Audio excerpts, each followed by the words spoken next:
Hello friends, welcome to my English. My name is Hira and today I will be discussing one of the most common IELTS writing task 2 questions on the academic paper and the general IELTS paper, and that is the problem solution essay. So in this lesson we will be taking a look at the common mistakes made by a lot of students while answering the problem solution essay, analyze the question, look at the structure of a problem solution essay, and we'll take a look at a solved example as well.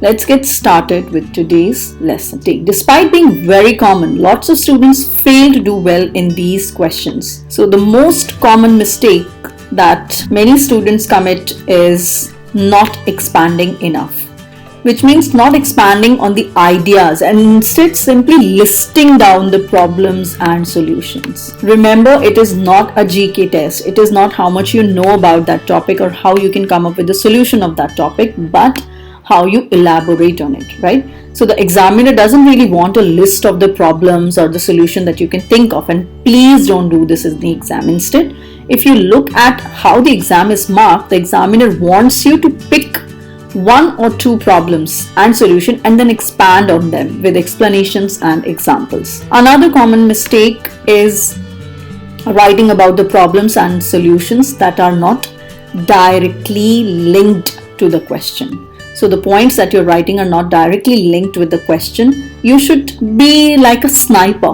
while answering the questions and only give very specific ideas rather than ideas that generally talk about the overall issue, right? So this usually has a lot of issues related to planning. How you identify your keywords, your micro keywords in which you look at the questions, right? We'll elaborate on this problem a bit when we'll take a look at the structure. How do you analyze the question? And let's talk about the third problem that a lot of students make is no correlation between problems and solution. So lots of people think of good ideas for problems but fail to link their solutions to these problems. Remember, each problem should have a solution that is directly linked to it, or in other words, should solve the actual problem that you've quoted, right? And finally, some candidates think of really good problems and solutions that answer the question properly, then expand their answers with explanation and examples, but they talk too generally. Instead, you should be thinking of specific examples and explanations. We'll try to avoid these problems in this lesson. Firstly, very important, analyze the question properly. This is one of the most crucial parts of answering any IELTS writing question for that matter. If you don't take time to properly think about what the examiner is asking you to do, then it is very difficult to answer the question correctly, right? So analyze the question by thinking about three things. What are the keywords, what are the micro keywords, and what are the action words? So what are keywords? Keywords are the words that tell us about the general topic. Then what are micro keywords? They identify which part of the general topic the examiner wants you to talk about. And they often give an opinion, qualify the statement, or talk about a subcategory of the bigger general topic. And action words are the words that tell us what the examiner wants us to do. Now let's take a look at the structure of how do we write a problem solution essay. You should have at least 4 paragraphs. The first thing that you do is you write the introduction, wherein you firstly paraphrase the question and you provide the outline of the essay. Since it is not asking for your opinion, so thesis statement is not to be written. So basically, outline is what you will discuss in the rest of the essay. Second para is the problem para, which is state the problem, explain what the problem is, what is the result of this problem, giving an example. Para third is the solution para, wherein you again state the solution, explain how the solution will solve the problem that you quoted above. There should be a link between the two, and finally the examples. And finally, your para 4 is the summary para, the conclusion para, where you summarize the main points of para 2 and para 3 and give a prediction or a recommendation. So this is the overall structure of the problem solution essay. Let's analyze a question. Global warming is one of the biggest threats humans face in the 21st century, and sea levels are continuing to rise at alarming rates. What problems are associated with this and what are some possible solutions. Now, first of all, if we look at this question, we can see that the keywords are global warming. This is the keyword. This is our general topic, right? We are going to write about this, but we cannot write about any problem associated with global warming, right? Because if we do this, we have not answered the question properly. So we therefore need to look at the micro keywords. And what are micro keywords here? Micro keywords are humans and sea levels. So instead of writing just about the huge topic of global warming and any problem associated with that, for example, global warming's problem can be storms, extinction of certain animals, erosion of soil, global temperatures, and so on. So we have to now talk about particularly the sea levels rises and how this will affect the humans, right? Not animals, right? For example, if we talk about the problems affecting planet or animals or atmosphere, we would not be again answering the question, right? So this is how you understand the micro keywords. And finally, what are the action words? The action words are what are the problems associated and what are some possible solutions. So our task is therefore to write about the problems and solutions. It does not ask our opinion or about the disadvantages, advantages or reasons of global warming, right? Or reasons of sea level rising, right? Or about the causes, just the problems and solutions. So be very specific. If we talk about the causes of sea level rise, then we would not be again answering the question. So it is very important that you plan your essay, read the question properly. So the first thing that you're doing is brainstorming. What are the problems and solutions associated with sea level rise on humans, right? Okay, now how you do this brainstorming is you can make a mind map, you can think of yourself talking to a friend about this, right? I'm sure you would not have any problem thinking of the problems of such a thing, right? This method takes you out of the exam situation and puts your mind into a more relaxed environment. Let's say you're talking to a friend about it, or you're sitting in a coffee shop talking about what impact of sea levels would have, rising sea levels would have on human beings, right?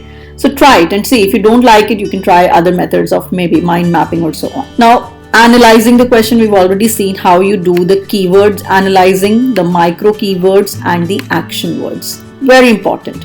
Then you come to the planning of the structure, what problems, solutions, and what paraphrasing you would be able to do. Now, how you can think of problems is, let's say, if sea levels rise, it will flood the people's home and businesses. How you can, come to a solution for it is you can build flood barriers or move to higher areas, right? Another problem is loss of agricultural land. It could also lead to starvation, and solution could be switched to more suitable crops, right? And another problem could be displacement of millions of people. Then solution could be they can move in a planned, orderly way before the floods are announced, or there can be some vigilance on the sea areas.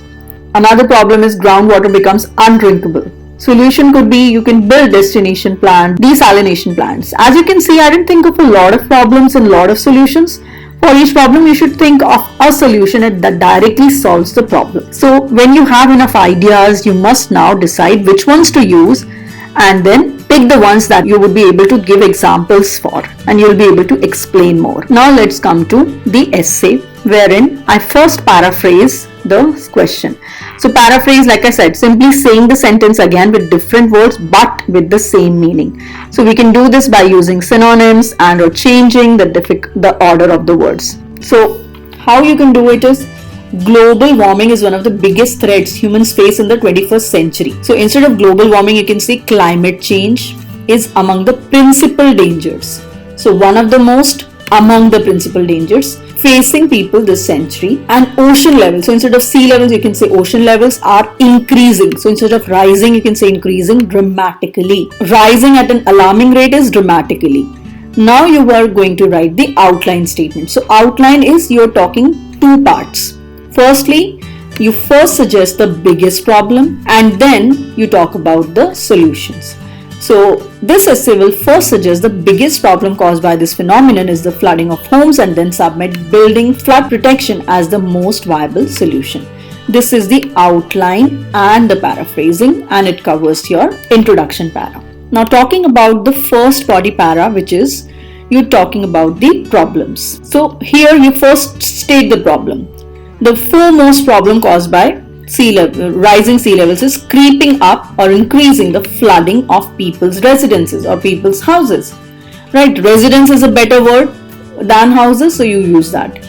Right, now that we have stated the problem, we must explain what this is. So you should always consider your audience to be someone with no specialist knowledge in this area, and you therefore need to explain what everything means. Don't assume the IELTS examiner is an educated person and knows what are you talking about. These assumptions will stop you from writing what you need to write. Right, so you can explain millions of people all over the world live in coastal areas, and if the sea level rises by even a few feet, they will be inundated with water and lose their property.